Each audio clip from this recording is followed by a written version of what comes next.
Assalamualaikum warahmatullahi wabarakatuh. Alhamdulillahirabbil alamin wassalatu wassalamu ala asyrofil anbiya'i wal mursalin wa ala alihi washabbihi ajmain amma ba'du. Salam sejahtera untuk kita semua. Puji syukur selalu saya panjatkan kepada Allah Subhanahu wa taala. Yang terhormat Ibu Nita Nurhayati, SPD MHum selaku dosen pengampu mata kuliah Bahasa Indonesia. Perkenalkan, nama saya Rahmat Mahardika dengan nomor pokok mahasiswa 227006029, mahasiswa Universitas Siliwangi, Fakultas Teknik, Program Studi Informatika. Pada kesempatan ini, saya akan mempresentasikan artikel ilmiah yang saya telah buat dengan judul Analisis Malware pada Aplikasi Android dengan metode analisis statis dan dinamis. Adapun susunan dari artikel ilmiah tersebut diawali dengan pendahuluan, kemudian kajian pustaka, lalu metode penelitian dan pembahasan, serta penutup. Bagian pertama, pendahuluan.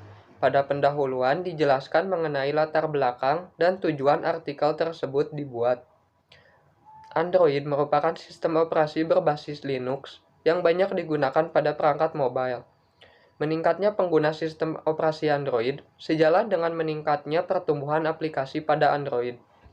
Pada saat ini terdapat banyak sekali aplikasi Android yang memiliki berbagai macam fungsi yang dapat mempermudah pekerjaan manusia ataupun memberikan manfaat lainnya. Namun aplikasi Android yang begitu pesat memunculkan risiko yang tidak bisa dihindari. Salah satunya adalah banyak bermunculan aplikasi berbahaya yang dapat mencuri data ataupun merusak sistem pada perangkat Android. Aplikasi inilah yang disebut sebagai malware. Malware dapat masuk pada perangkat pada saat browsing di internet ataupun pada saat mendownload sebuah aplikasi. Malware dapat menyamar menjadi aplikasi yang akan didownload sehingga jika pengguna tidak teliti saat menginstal aplikasi, maka malware dapat masuk dan tertanam pada perangkat. Sehingga dibutuhkan analisa lebih lanjut untuk mengetahui karakteristik serta ciri-ciri dari sebuah malware. Tingginya tingkat ancaman yang diberikan oleh malware menjadikan dasar untuk penelitian ini, yang akan menganalisis bagaimana cara kerja malware dan bagaimana cara mengidentifikasi tingkat keamanan dari sebuah aplikasi berbasis Android. Adapun tujuan dari penelitian ini, yaitu untuk menganalisis karakteristik, ciri-ciri, dan cara kerja dari sebuah malware, serta mengetahui bagaimana implementasi static analysis dan dynamic analysis pada Mobile Security Framework dan JOS Sandbox. Sebelum kita melangkah lebih jauh lagi pada metode penelitian, kita harus mengetahui terlebih dahulu apa itu malware.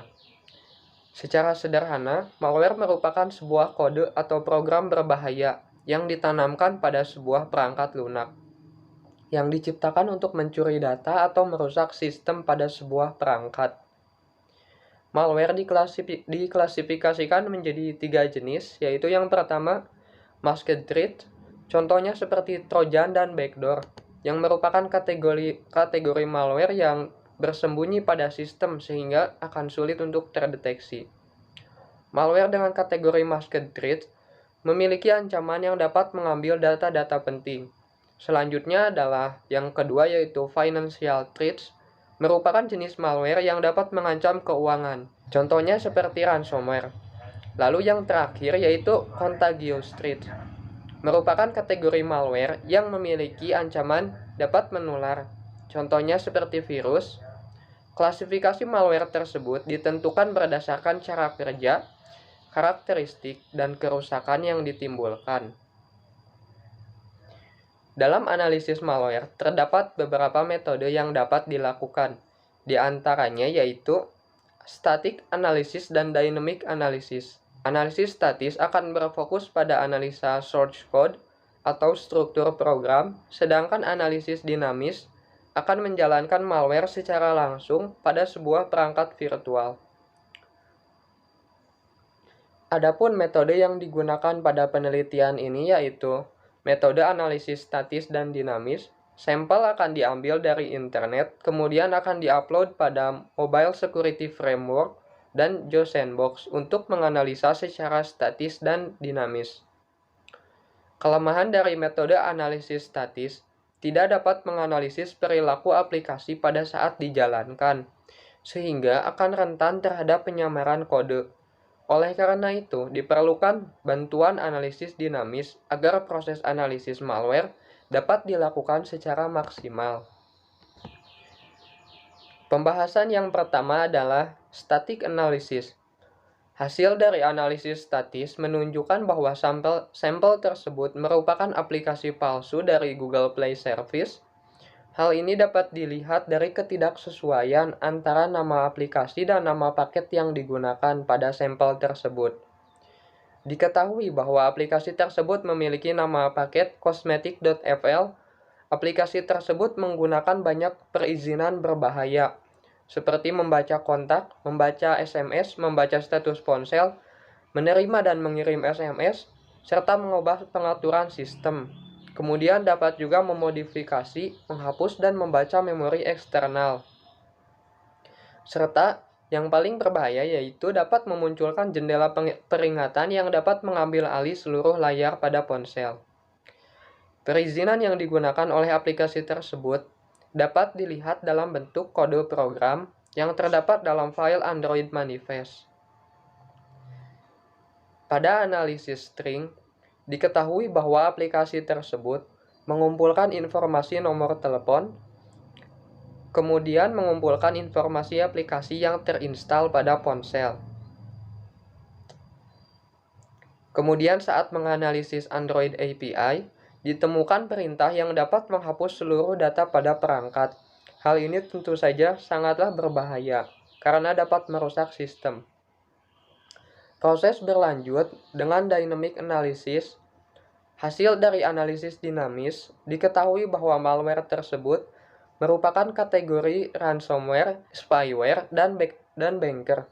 Keempat kategori tersebut sangat cocok dan karakteristik dari malware tersebut dengan karakteristik dari malware tersebut, seperti mengambil alih seluruh layar sehingga perangkat tidak dapat digunakan. Hal tersebut merupakan fitur dari ransomware dan banker yang dapat mengancam keuangan. Kemudian ditemukan program untuk menyembunyikan malware yang disebut sebagai evader. Lalu aplikasi tersebut dapat membaca, mengirim SMS, serta membaca nomor telepon yang digunakan. Sangat cocok dengan kategori malware spyware. Berikut ini adalah cara kerja dari malware tersebut, serta resiko dan kerusakan yang ditimbulkan. Malware tersebut dapat menghapus data pada perangkat dari jarak jauh, lalu mengeksploitasi signaling system 7 untuk meneruskan panggilan telepon dan SMS, melakukan network sniffing, melacak lokasi perangkat, dan mengendalikan perangkat dari jauh. Adapun simulasi data yang dikumpulkan ketika malware tersebut berjalan. Terlihat bahwa malware tersebut mengumpulkan data SMS, melacak lokasi, mendapat informasi panggilan masuk dan keluar. Sebelum saya mengakhiri presentasi hari ini, izinkan saya untuk menyampaikan beberapa kesimpulan terkait artikel ilmiah yang telah saya buat. Berdasarkan penelitian yang telah dilakukan, hasil analisis menunjukkan bahwa sampel tersebut adalah sebuah aplikasi palsu yang merupakan tiruan dari aplikasi Google Play Service. Mengidentifikasi malware dengan metode analisis berdasarkan perizinan tidak selalu akurat, karena ada aplikasi resmi yang memang menggunakan perizinan seperti yang telah dibahas sebelumnya. Namun, aplikasi yang resmi akan memiliki standar keamanan sehingga data yang diperoleh oleh aplikasi tersebut dapat dipertanggungjawabkan dan sesuai dengan fungsi dari aplikasinya. Sedangkan pada penelitian ini, aplikasi yang diteliti merupakan aplikasi tiruan dan tidak resmi, sehingga bisa dipastikan tujuannya adalah untuk mencuri data. Untuk mencegah malware masuk pada perangkat, selalu update sistem operasi Android ke versi terbaru, hindari mendownload aplikasi dari sumber yang tidak terpercaya, karena malware dapat meniru dan disisipkan pada aplikasi. dan dihindari mendownload aplikasi bajakan atau tidak resmi. Karena aplikasi yang tidak jelas pengembangnya kemungkinan dapat mengumpulkan data secara ilegal. Demikian presentasi artikel ilmiah saya. Semoga semua yang telah saya sampaikan dapat bermanfaat. Akhir kata saya ucapkan terima kasih. Wassalamualaikum warahmatullahi wabarakatuh.